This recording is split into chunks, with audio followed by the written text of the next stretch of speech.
દર્શક મિત્રો, હું છું પરમાર અનિશા. તમે જોઈ રહ્યા છો લોક સામના ન્યૂઝ.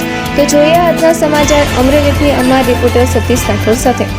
અમરેલી જિલ્લાના ચલાલા નજીક આવેલા માળીલા ગામની સીમ વિસ્તારમાં આજે ઘાસના જથ્થામાં આગ લાગવાની ઘટના સામે આવી છે. પ્રાપ્ત માહિતી અનુસાર એક ખેતરમાં રાખવામાં આવેલા ભૂસાના જથ્થામાં અચાનક આગ ભભૂકી ઉઠતા આસપાસના વિસ્તારમાં અફરાતફરીનો માહોલ સર્જાયો હતો. સૂકા ઘાસના કારણે આગે થોડા જ સમયમાં વિકરાળ સ્વરૂપ ધારણ કર્યું હતું. ઘટનાની જાણ થતાં જ ફાયર વિભાગની ટીમ તાત્કાલિક ઘટના સ્થળે પહોંચી ગઈ હતી અને આગ પર કાબૂ મેળવવા માટે બચાવ કામગીરી શરૂ કરી હતી.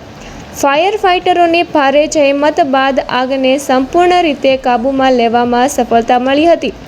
ફાયર વિભાગની સતર્કતા અને ઝડપી કામગીરીને કારણે આગ વધુ વિસ્તારોમાં ફેલાતી અટકાવવામાં આવી હતી. સદનસીબે આ ઘટનામાં કોઈ જાનહાનિ થયાની માહિતી સામે આવી નથી. હાલ આગ લાગવાનું ચોક્કસ કારણ જાણવા માટે વધુ તપાસ હાથ ધરવામાં આવી રહી છે.